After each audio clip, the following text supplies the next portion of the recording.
everyone. Today we're going to talk about to Kegel or not to Kegel. That is the question. It seems that everybody asks me, would everybody benefit from a Kegel program or a pelvic floor muscle strengthening program? And the answer is that no, not everybody is indicated for a pelvic floor strengthening program. And let's talk about that for a minute.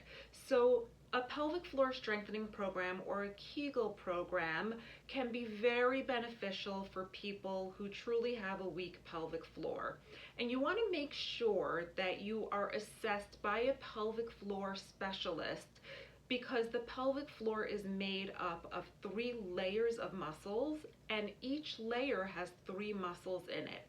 So you want to make sure that you're assessing the entire pelvic floor. When a pelvic floor specialist assesses the pelvic floor, we assess the strength, the tone, the endurance of all 3 layers of the pelvic floor and each muscle in every layer.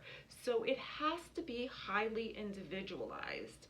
We also assess for 2 kinds of muscle fibers in the pelvic floor. There are slow twitch muscle fibers, which are longer lasting, slower to fatigue muscles.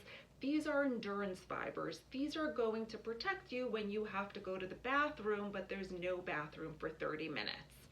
And we also assess for fast twitch muscle fibers, which comprise about 30% of the pelvic floor muscles, and those are quick acting, quick recruiting, but easier to fatigue fibers, and those are going to protect you when you laugh, cough, sneeze, jump. So very often women will start a Kegel program, but they're not doing an individualized program, number one, and they're not working with parameters that are specific to them. But also a common problem is that they don't do Kegels properly. So women will open and close and open and close, but that 3rd layer of pelvic floor muscles, the levator ani layer, has a lift mechanism. So it's very important to have an individualized Kegel program for slow twitch muscle fibers, for fast twitch muscle fibers, and to make sure that the mechanics of the exercise are optimal as well, and that you are exercising through all 3 layers of the pelvic floor muscles. And that is great and important for people that have weak or underactive pelvic floor muscles.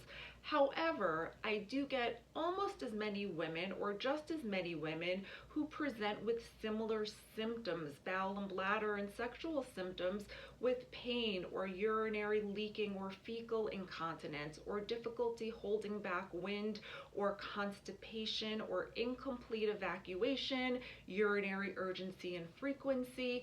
And those women very often begin to do Kegels because they think that's what they need, but they very often get worse. And that's because these women have, or men, I should say, have overactive or tight pelvic floor muscles. Their muscles are already shortened and they keep contracting a shortened muscle. And for these people, you will get worse if you start doing a Kegel program. For people with overactive or tight pelvic floor muscles, we need to lengthen and relax those muscles before we need to then perhaps strengthen them, but we need to lengthen before we strengthen. And with those people, we need to really work on relaxing the pelvic floor muscles. So I think it's really important to understand that a Kegel program is not a generic type of exercise. It needs to be individualized for your specific body, for all 3 layers of the pelvic floor muscles, and for both muscle fibers of the pelvic floor muscles. Don't forget to watch all of my YouTube videos on Pelvicore Rehab Plus. Like my video, and don't forget to ring the bell. Have an amazing day. Looking forward to seeing you again soon.